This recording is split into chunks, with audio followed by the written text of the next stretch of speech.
All right, welcome everyone. My name's Tori Nagash, and I serve as the Research Initiatives Manager at ACUHO-I. I'm excited to welcome you to today's funded research grant webinar, Undocumented College Students, Perceptions of the Residential Campus Experience Related to Marginality and Mattering. ACUHO-I is committed to the creation and dissemination of knowledge about campus housing and the broader issues that impact the post-secondary experience, and we need your help to create these critical resources. A funded research grant program was created to support ACUHO-I's goal of cultivating knowledge resources for members. The aim of this program is to encourage scholars and practitioners to conduct high-quality research in support of our research agenda areas.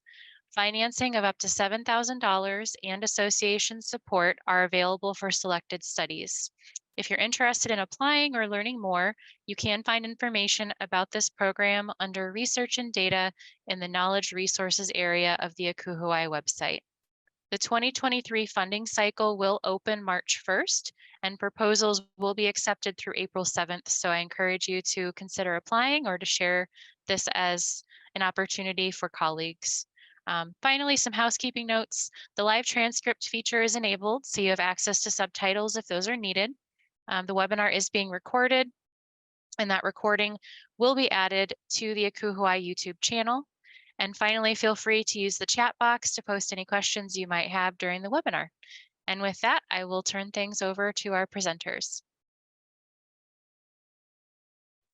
Good morning, good afternoon, depending on where you're joining from. And a big thank you to Tori and to ACUHO-I.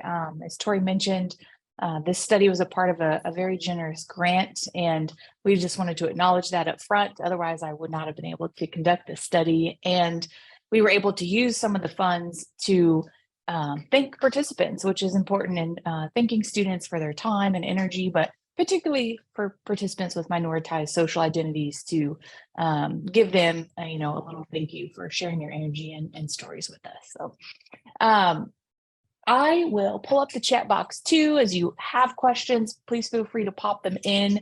We'll have time at the end as well, but we'll introduce ourselves. Aubrey is with me as our doctoral student superstar and co-presenter. So I'm LJ Shelton. I'm a faculty member at the University of Arkansas in our higher education program. We teach both master's and doctoral students, and I'm the master's program coordinator. And I also wanted to highlight that I'm a former housing professional. So I appreciate each and every one of you. I know it's a wonderful job, but it also has a lot of challenges. So I appreciate you so much. And I'm going to hand it to Aubrey to introduce herself. Hi, everyone. My name is Aubrey Huggart Thomas. I use she, her pronouns, and I am a second year doctoral student in the PhD program at the University of Arkansas in higher education. I also have the opportunity of being a doctoral fellow in our program, which means I get to do some research and teaching with our faculty like Dr. Shelton. So I had the opportunity to be a co-author on this white paper, and it was a really great experience for me, and I'm excited to share it with you all. Okay, thanks, Aubrey. And again, thank you all for being here. I did screen share, so hopefully you can see some slides. Okay, I'm seeing a yes. That's fantastic. I'm going to hand it back to Aubrey, and we're going to hop right in. All right, well, I would like to begin with a land acknowledgement. We are based at the University of Arkansas in Fayetteville, Arkansas, in the northwest corner of the state. And the land on which we inhabit is physically situated in the original ancestral homelands of the Osage, Sioux, Quapaw, and Caddo peoples. We pay respect to these communities, past, present, and future, and their continuing presence in the homeland and throughout their historical diaspora.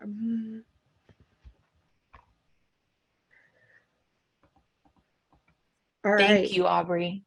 Thanks.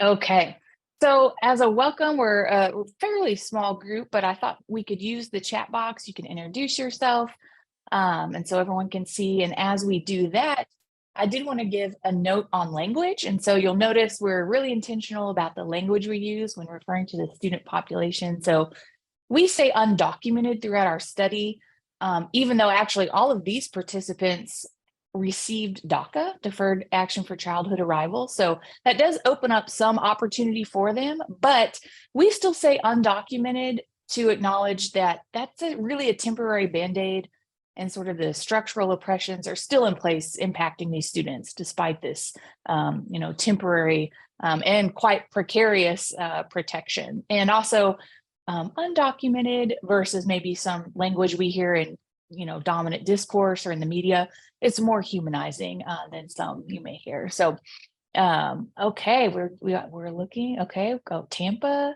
Oh, NAU. All right, Savannah. I worked in housing at NAU for a couple years. So Flagstaff, I know y'all got a lot of snow recently.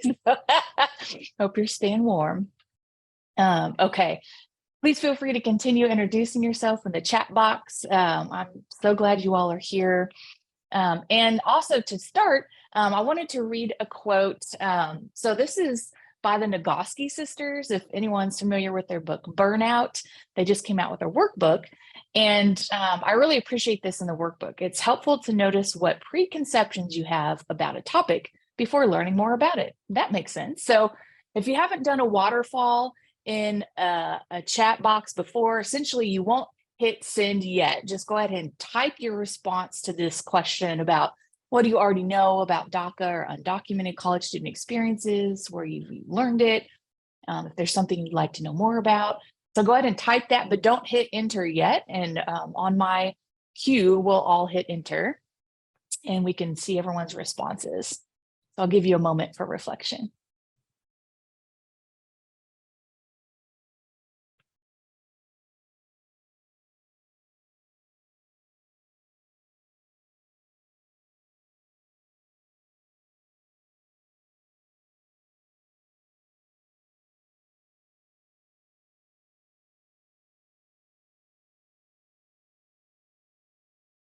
Okay, we'll go ahead and hit enter on your responses and we'll take a moment to read through.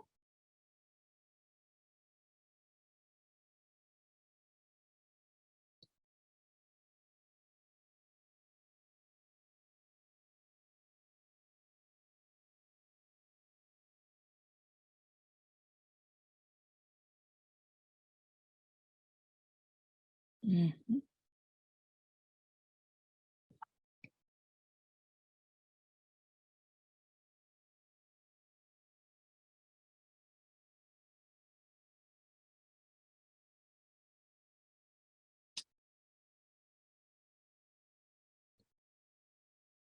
Mhm. Okay. Yeah, please feel free to continue typing in there. Yes. Okay. Yeah. So excellent questions and resources. One thing I like to give as a disclaimer is, I have a student affairs background. Let's see here. Yeah, coming from students directly. Yeah, honestly, a lot of you probably currently work in housing, and especially I'm seeing there's a floor where you have undocumented students. So Carrie, you will probably have some on the ground expertise that I'm just removed from, now is not being a hall director anymore. So I hope we can use this space to share your experiences and, working knowledge. But I always say I'm not a legal scholar. So although undocumented students' identities are housed within this broader framework, and unfortunately identities have been related to legalities in the US, and they're, for background sake, I always say it's tricky because although there are some like federal constraints or programs like DACA that do offer some opportunity, state by state, there are also different policies. So we know, for example, in terms of higher ed access, Georgia is quite restrictive, whereas other states like California have passed things that allow for undocumented students to have in-state tuition. And so someone wisely highlighted, there are definitely financial concerns. So we will definitely get into that as a part of our findings and discussion. So that's part of the difficulty is, things are hit or miss, especially if you're at public institution versus private institution. So all of that definitely impacts the specifics around structural barriers or opportunities for your students. So, okay, with that, I'm gonna pass it back to Aubrey.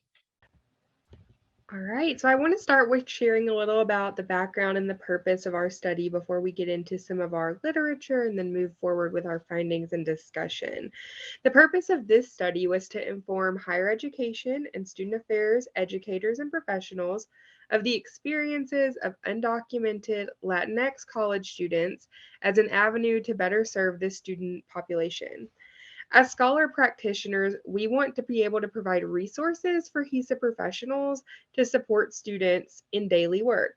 However, we also acknowledge, as some of you have already mentioned, that large-scale, broad, and structural change is needed in our country, its political system, and its higher education system in order to better serve this student population as well as others. We hope to encourage practitioners and scholars like you all to advocate for this large-scale structural change while also serving students with what we also acknowledge are likely limited resources on a daily basis. So this study was inspired in part by the Association for the Study of Higher Education and the ACPA College Student Educators International's joint response to the U.S. Supreme Court's decision on the Deferred Action for Childhood Arrivals, commonly referred to as DACA or DACA, and its impact on undocumented college students. While the Supreme Court did uphold the DACA program, that despite former President Trump's termed arbitrary and capricious attempt to terminate the program, we want to acknowledge that DACA is still a precarious program that could still be terminated in the future, which puts many students in jeopardy or at risk of feeling secure in their education opportunities. As the joint statement notes, we believe that as a group of higher education scholars and practitioners, we are deeply concerned over the exclusionary policies and practices that have prevented higher education access and the success of undocumented immigrants with and without DACA. The study underscores the reality that undocumented students and their families will continue to encounter myriad barriers in their plight for higher education access and success.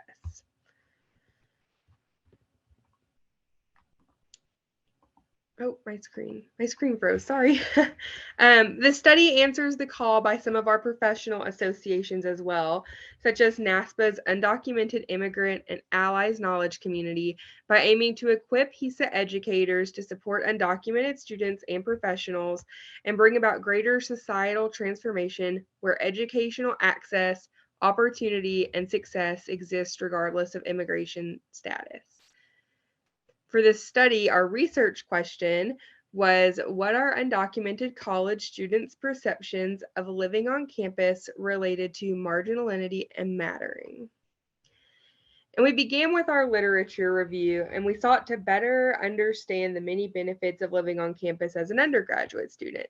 As many of you know, working likely in housing, and Dr. Shelton having a background in housing, we know that there are so many benefits to undergrads living on campus, such as improving student retention, fostering a sense of belonging and social integration, and increasing students' access to resources such as food, academic mentoring, tutoring, and healthcare. So we found some of that in the literature, and we know that residence halls are considered to be safe, comfortable, and secure places for students to both learn and live. We moved on to reviewing some of the existing literature on the undocumented student population. It quickly became apparent that undocumented students face many barriers to experiencing a positive campus climate. Additionally, undocumented students can experience barriers to success and access to campus resources. They experience divergent cultural expectations and family relationships that may put a strain on a student's work-life school balance. And they are often subject to exclusionary financial aid policies that make it difficult to access aid, pay for college, and focus on attending school full-time. As some of you already have mentioned in the chat, some of those financial resources, especially at the federal level, can be really difficult and unavailable for our undocumented students. Little scholarship exists at the intersection of undocumented students and on-campus housing experiences, in part because many students live off campus or at home with parents.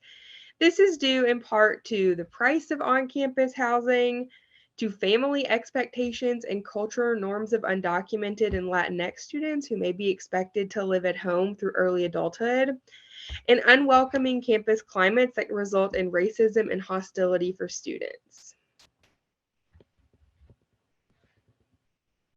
Okay, thank you, Aubrey. And I did pop one of our resources in the chat box. It's an open document that Association for the Study of Higher Ed put out right after the response to the SCOTUS decision. So we do have a reference page at the end, but that's an easy click and has a lot of good resources embedded. So with our framework for the study, as Aubrey's mentioned, we looked into marginality and mattering, which is Schlossberg. So it may sound familiar for folks who studied student affairs. And so, you can see here that mattering is when you believe that you matter to someone else, and that's a motivator. So it could be an accurate belief or inaccurate, but the important part is you feel like you matter or not. And if you feel like you don't, that's marginality. And so interestingly, in Schlossberg's work, particularly of interest to this study, is that for bicultural individuals, which could include undocumented students, she says marginality is a way of life. So a bicultural person may feel permanently locked between two worlds. And then she asks, do we have a shared humanity? Can a campus community be created that allows all students to find a place of involvement and importance? And, as a qualitative researcher, I really appreciate that she addresses that as people tell us their stories, we can listen in ways that connect us. So the most important lesson is that even with our differences, we're connected by the need to matter and belong. Not only is this inherently valuable, I believe, but also we have literature that shows us that mattering within community leads to college student satisfaction and retention. So the framework really guided not only the setup of the study, but also the actual interview protocol that I asked students as we spoke. So I'll tell you a little bit more about that. Oops. So the research methods, like many things in COVID, it took a little bit of a turn, and ACUHO-I was awesome about being really flexible, which I'm very thankful for. So I initially thought I'd have a little bit larger sample size, but 5's okay for a more in-depth qualitative study. And initially it was actually quite open. I previously, when I started looking into working with undocumented college students about 14, 15 years ago, I did focus on Latinx college student subpopulations. My goal of this study was to open that up to any undocumented student, including those with DACA. And I wanted folks who lived on campus. And due to COVID-19 and also the structural barriers we've just mentioned, it just wasn't possible. And in fact, I didn't feel ethical to, in the midst of the pandemic, keep pushing this already marginalized student population to help and participate. So everyone's always curious how I find undocumented students. And honestly, it's a bit of a network, some snowball sampling, reaching out to gatekeepers and, saying, hey, can you share this study invitation, please? And word of mouth. So as things unfolded and we were flexible, I ended up with all the participants actually ended up identifying in the Latinx subgroup, which I hadn't planned for, but it actually worked because that's kind of where my background lies in terms of research and specific areas of knowledge, because of course it's important to sort of disaggregate within this broader umbrella. So I don't want to perpetuate a stereotype that all undocumented students are Latinx. Certainly that's not the case.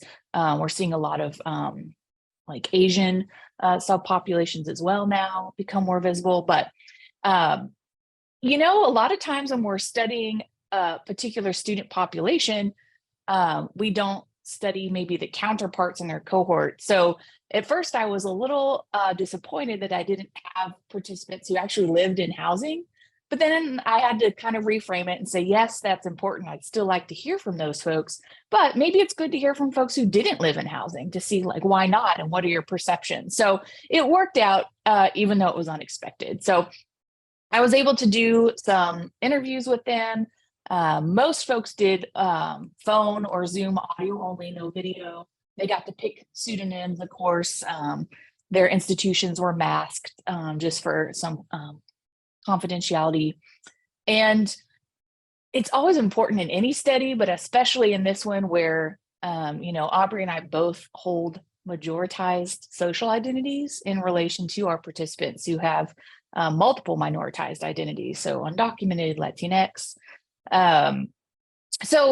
Throughout, and we can talk more about this if you're interested, we try to be really mindful of those power dynamics and what, that influenced in the research process, essentially. But I will say, and this has been a theme every study I've done working with undocumented students, as you know, students are a joy and they're very open and curious. And so they will ask at the end of the interview, like, okay, so you're like a white lady. Why are you, interested in learning about undocumented students? That's pretty cool. And so, I always question, like, Sarah Ahmed asks, and some other researchers with a critical lens, like, why me, why now? So essentially, the paradigm infused throughout this study, stemming from me as the researcher, is that I believe this is really important, and we have an opportunity and a responsibility to bring in our students who are in the margins and create opportunities for them to belong, to matter, to succeed. So with that, this is our participant table. So you can see their pseudonyms, and they all graduated recently, which is exciting. A range of majors. And we actually had one student, Samantha, who was a higher ed master's student, and she looked back to her undergraduate in sociology. Most West Coast, which again, by the nature of openness, visibility, accessibility for undocumented students in California, when I've done nationwide samples, I just have a disproportionate amount in California because it's accessible. But we did have a couple folks in the South. So, and again, all DACA recipients. Okay, so into the juicy stuff. What did we find? So the findings. I'm going to talk about the first finding, and then I'll pass it to Aubrey in a minute. So we had three main findings. So as we've alluded to in the literature review, family expectations are huge. And so there are cultural expectations to remain at home until one is married, specifically in the Latinx subpopulation. And so, they said it just wouldn't be a fit culturally for me to leave home and live on campus often. And I'm very connected. It's a very collectivistic culture. Students were saying, I like living with my family, and it's expected I contribute in that way. And so little Johnny, one of our participants, just said, as a Latinx community, typically we don't leave our house until we're married. And as Esmeralda explained, she had family expectations that were quite explicit to stay home, and as a young woman in her family, to help her parents, to help her younger siblings, do things like homework, household tasks. And then she just said, I wanted to stay home and continue helping out my parents around the house. Although she admitted she was missing out on what she called typical college life by not living on campus. And she also noted money, which we'll talk about in a bit, and just said, I just couldn't justify the cost of living on campus, given my family's sacrifices to be here as an immigrant family. And we also have some structural barriers to financial mobility. Our second primary finding was that students were facing a lot of financial barriers, which is likely unsurprising to some of you who've worked with undocumented students in the past. Finances were a key theme in every participant's story, especially related to saving money by not living on campus. Often, undocumented students come from low-income families where multiple household members are expected to contribute to the household income. As LJ already mentioned, the collectivist society mentality is very important to the culture of some of our undocumented students. And so they were expected to work, and they needed to work, having either part or full-time jobs while attending college. We also noted that, students are unable to apply for student-friendly jobs on campus. So they need that work opportunity to contribute to their family's household income. And on-campus jobs can be great for students because they prioritize academic well-being and co-curricular involvement. However, these are often for U.S. citizens. One student in our study noted, Samantha, she noted that tuition was often really high and that scholarships are difficult to find. And as already mentioned again, in some states there have been new policies and practices in place that provide resources and in-state tuition rates to undocumented students. But in a lot of states across our country, these students are paying out-of-state or even international tuition rates and have very limited access to scholarship and aid.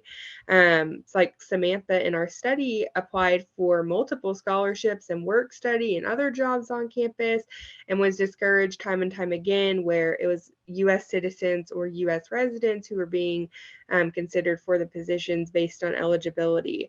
And we had another participant share the same thing, who said that they knew there were lots of scholarships available out there, but you had to be a U.S. citizen. And some states such as California have made strides to reduce those barriers, but those often don't subsidize on-campus housing. So even states or institutions that may have tuition subsidy programs still have the financial inaccessibility to on-campus housing for undocumented students. So we're going to get into in our next finding, Dr. Shelton's going to share that these barriers and the inability to live on campus can cause some additional sort of logistical and travel barriers for students as well that are compounding on top of these financial barriers. Thanks, Aubrey. And so folks who work with commuter students, this may sound a bit familiar in terms of our findings, but there's some additional layers here. So one of our participants said, I am very interested in, having the college experience and getting connected through co-curriculars, especially student organizations, but just said the time that they meet, it just doesn't work out for me because I'm not able to live on campus. So given where I live and then my work schedule, which is work off campus, it's just not feasible for me to participate. And Eddie specifically said he, quote, really missed a big part of that just commuting to school. And he said it, quote, really does affect a person with DACA or who's undocumented with the opportunities that are available. I think it's really important to have that sense of community and belonging.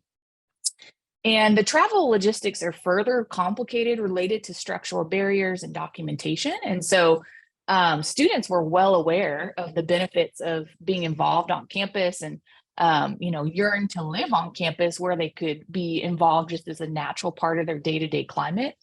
But they said, it's actually really risky for us to commute of an evening for involvement. For students who don't have DACA, they couldn't get a driver's license, for example, but even those who did have it, he said, I have friends who live on campus and it's easy for them to go to events. But for me, without a driver's license and living off campus, it has to be really planned. And quote, it's a risk of should I go or should I not? Is this absolutely necessary that I go to campus today? So it was a difficult position because students noticed that traveling without documentation, even if they're not doing anything wrong, but if for some reason were to get pulled over or at a traffic stop or something were to occur, even a traffic accident, it could result in detention or even deportation for themselves or their families. So the risks were quite high, even though they knew the reward of involvement was high, but it was just in a different ballpark. Okay.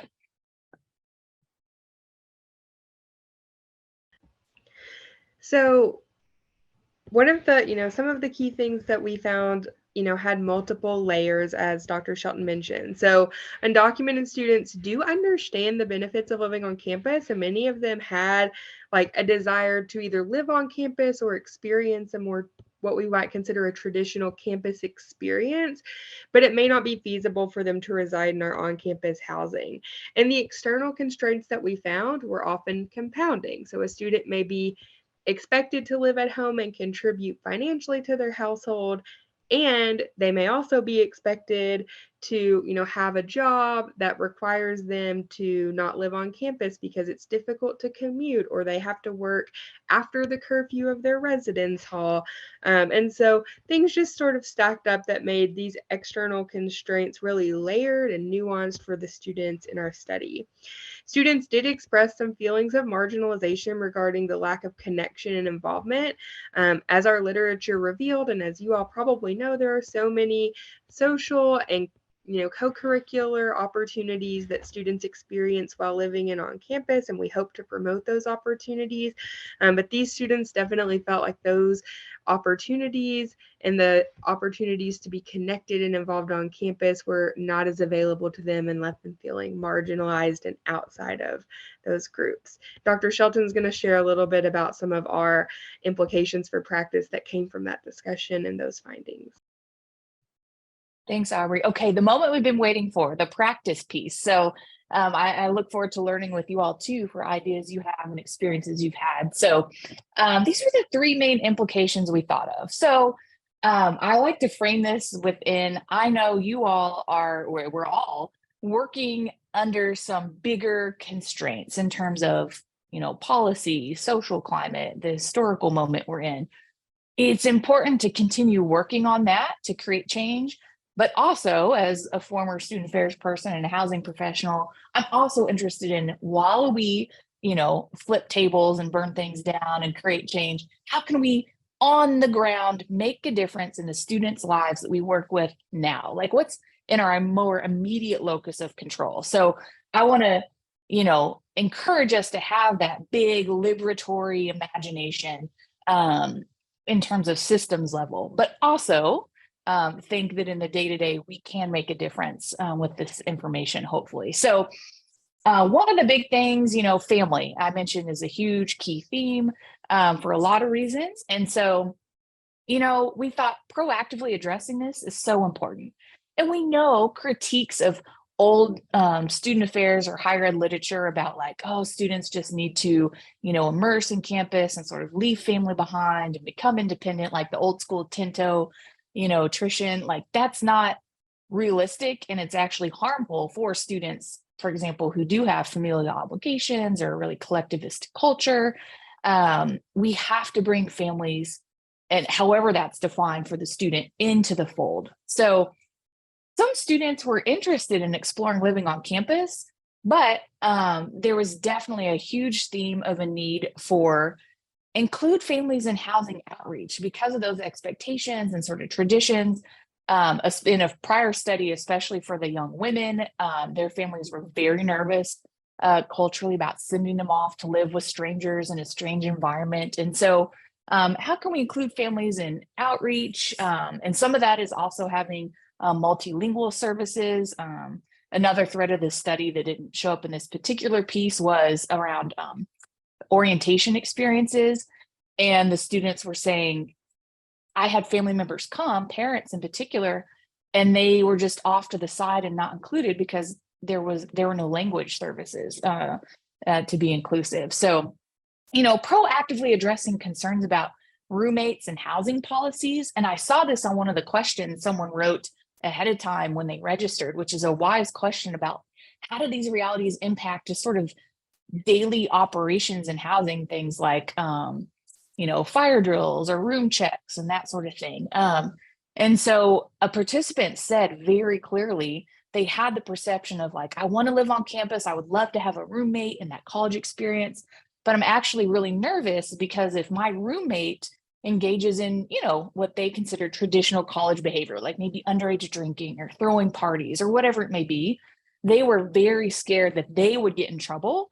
And as I've mentioned, getting in trouble on campus could also result in legally some very large repercussions for themselves or their families. And so they were very nervous to, come into kind of an unknown system with rules and regulations, and then also be subject to maybe being held accountable for something a roommate has done. So providing, clear information, addressing these perceptions, bringing family into that conversation. And then, of course, the piece about affordable housing. And so working with individual students within the constraints you have. So sometimes you may not have a lot of flexibility. You may know community resources or ways to navigate your institution structures. It wasn't applicable to these students, but students at private institutions often have access to some more funds as undocumented students. And this wasn't a participant in this study, but I like to highlight other recent study with undocumented students. He was a student leader on campus. he really wanted to live in housing and be an RA. And he did not have DACA, and he wasn't able to receive pay from the institution. And so his hall director saw the potential in the student and thought it was really, just a missed opportunity for everyone involved to not have him as an RA and a leader. So they were able to work around the system in a way that was legal, but was very savvy and strategic to say, okay, we can't pay you, but you can have your room for free. You can get the meal plan for free. And so they found ways to compensate him, and he gladly did it. Ideally, we'd be able to still pay the student, but he was willing to exchange, not having that pay and maybe having some other compensation pieces that were legal to have that experience.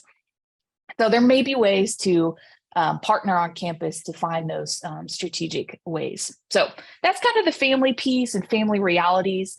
So this was us just sort of dreaming a little bit. So I'm very interested to hear more about the floor that has undocumented students, someone mentioned, but we were like, what are some creative models here? So, and this may exist, we weren't finding it in literature, but is there a way to connect, maybe collaborate with the commuter students and maybe undocumented student groups to build sort of satellite membership around a hall? So I'm thinking, can we integrate undocumented students or maybe commuters and have them connected to a specific residence hall or living learning community, even though they're commuters, like they would have access to the hall, could attend educational and social programming, maybe take on hall leadership roles that allows for flexible scheduling and involvement. And I'm wondering too, would there be a way to, my RAs were always fantastic and open to new ideas. So could we even assign these satellite members an RA and they just identify with that specific floor, even as a commuter? And so that would give those little small interpersonal core connections with a designated staff member who's a peer and a resource. And so, we of course have designated floors for a variety of identities. So what might it look like to be one that centers just immigrant experiences in general? And that could include undocumented students. And that would sort of facilitate that really important identity-based involvement and social connection. So that's something I'm interested in. We are just sort of exploring that. So you all probably have more ideas on what that could look like.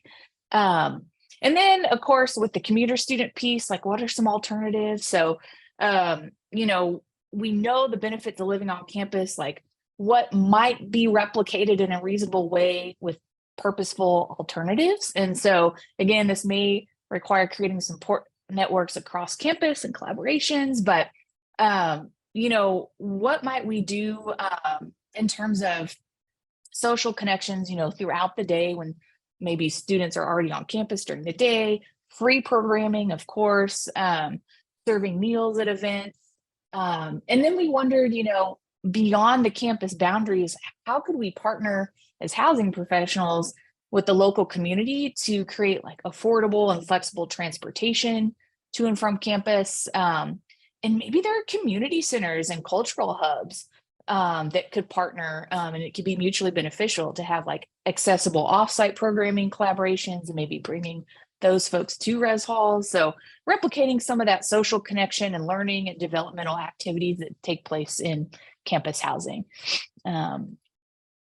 So with that, those are some of our ideas for practice, and I'm curious to hear yours. But of course, we're always dreaming up new studies too. So maybe someone can apply for a ACUHO grant and take these ideas to the next level. So of course, we'd love to hear from more students, and I'd be really interested to conduct a longitudinal study. So these folks that spoke with us, a year or two ago, kind of seeing where they are now and looking back on their experiences.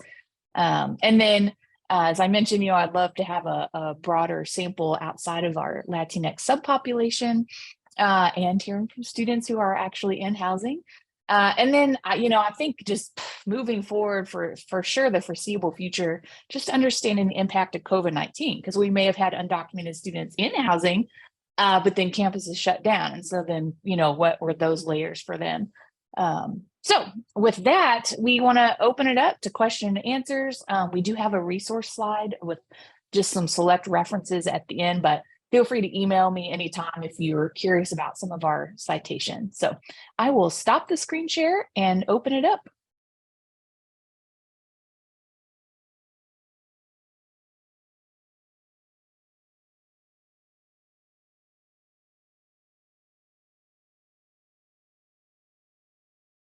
And I will put a prompt in the chat box, and maybe folks can put in the chat if you don't want to talk, but I'm curious, what was the most interesting, surprising, and/or useful thing we talked about, or what new ideas came about? So take a few minutes and you can type that if you'd like.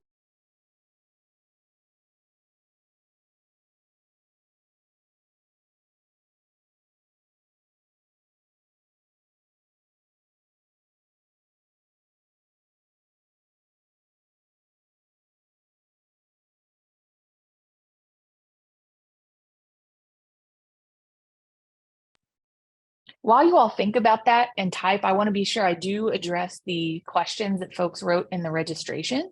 Yeah, these are wise questions. So, someone asked about like how this identity might intersect with those central processes. So I mentioned room inspections and gosh, this is a really insightful one too about like campus police presence for crisis response or fire inspection. So yeah, I do think, again, with especially one of our participants saying there are a lot of misperceptions around rules and regulations in the hall. And, we know that we're there to have, as a former conduct hearing officer, it's more of an educational conversation, but their perceptions are very real of those, implications for, legal repercussions for themselves and their family. So there's that added layer of like the stakes are quite high.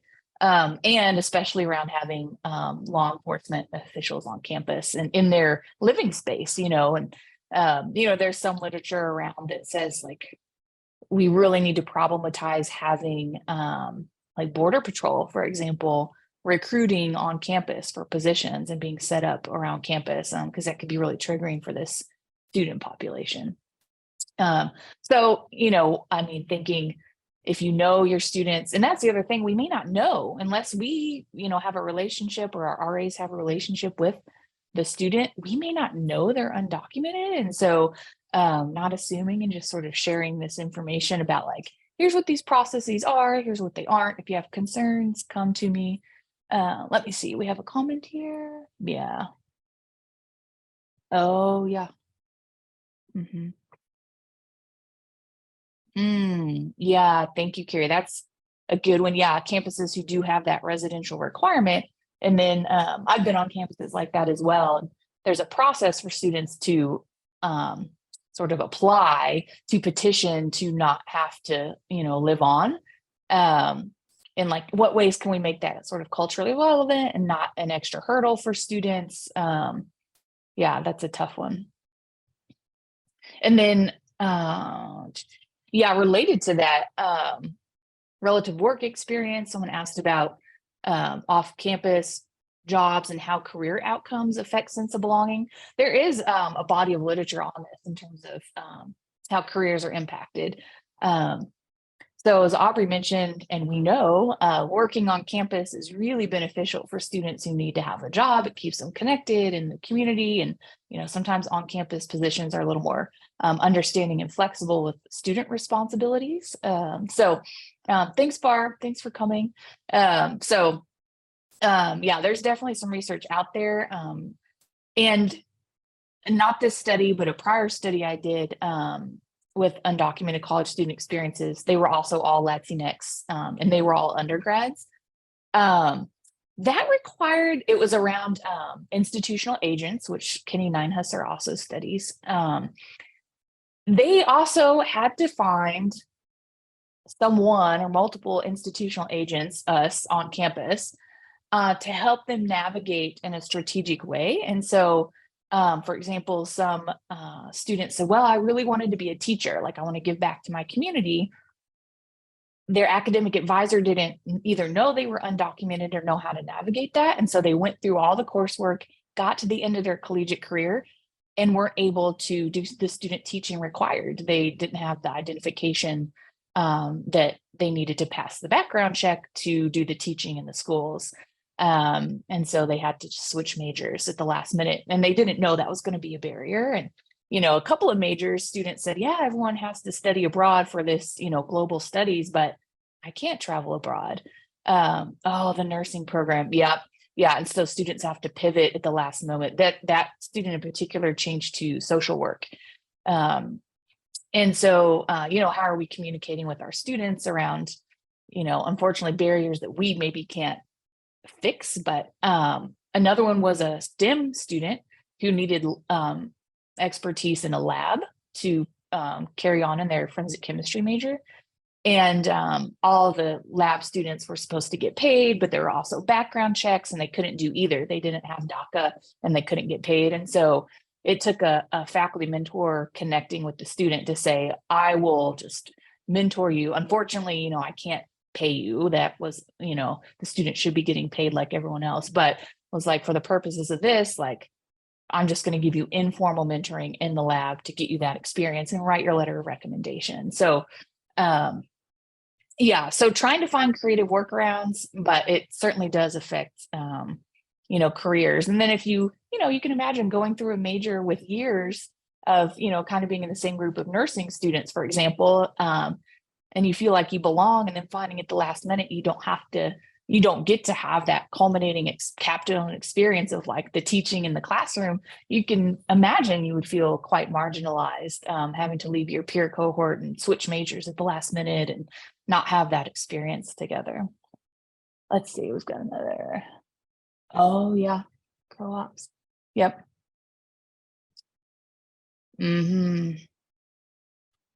Hi. Yeah, sorry, I posed the question here in the chat, and honestly, this is just the difficult circumstance that we're in, especially being a co-op school who prides itself on all their students, receiving 2 co-op opportunities prior to graduating. We found creative workarounds on campus with our admissions and financial aid team by providing students with a merit scholarship that will help lower the cost of attendance for on-campus opportunities. But it's just, I'm having trouble with engaging employers to think about, since you can't pay that student, is there potentially a grant or, a scholarship opportunity that you could provide them? So just curious to see if there's any other folks that have navigated similar circumstances. Thank you, Andreas. Does anyone have that experience? It does often take that sort of creative problem solving and even having networks across campus to come up with those. But, I also want to acknowledge that I remember being a housing professional, is high intensity at times, and that, kind of requires you all to go the extra mile for students, which I know we're happy to do. So unfortunately, the structures in place force us to have to find these workarounds and solutions. So yeah, I like that, the merit scholarships, that sort of thing. Does anyone else have suggestions or ideas regarding those creative solutions, especially around experiences and financial pieces? Or Aubrey, other thoughts?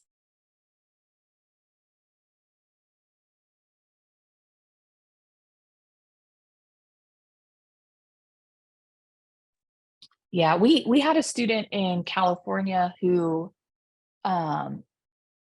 was able to attend some evening programming, but needed like public transport, tokens. And so the university was able to partner with the city and a community organization even to provide that, which was helpful.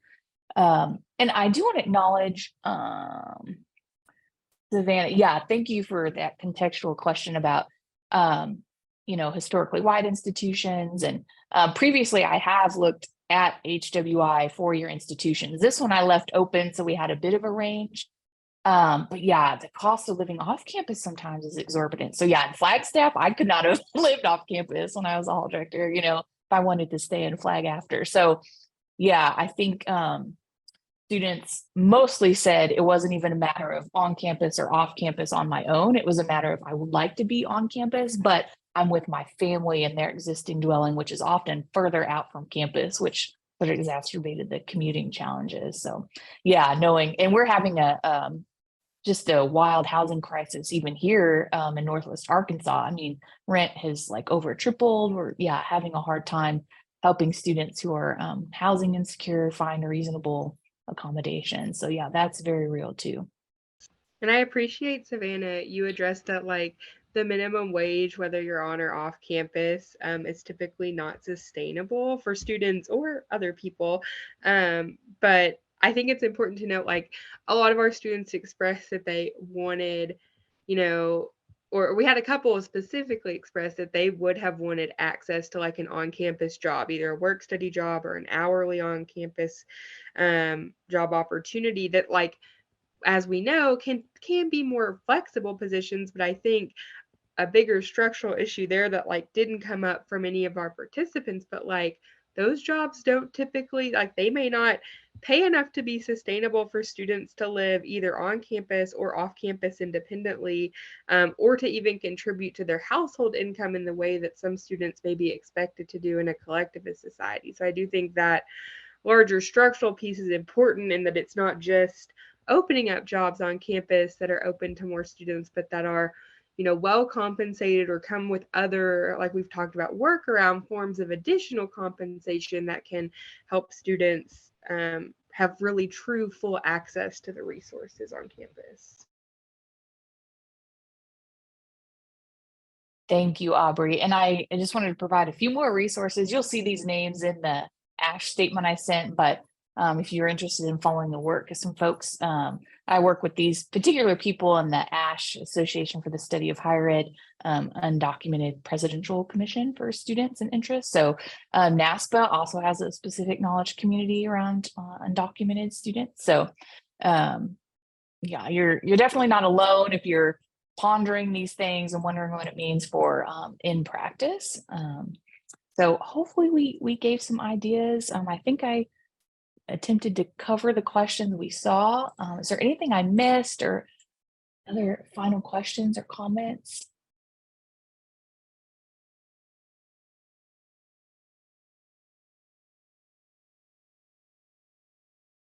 Okay, well, we'll let it marinate. We're always here if you'd like to email, but again, I just want to share appreciation for you all, because I know that working in housing is wonderful and rewarding, but oftentimes, you have so much student contact, you're left to imagine these things on our own and create our own coalitions and support networks and resources. So thank you for attending and, being attentive to serving our undocumented students. So if I can ever be of assistance for anything, please drop an email. And again, Tori, thank you so much. And thanks again to ACUHO-I for funding our study. Thank you, everyone.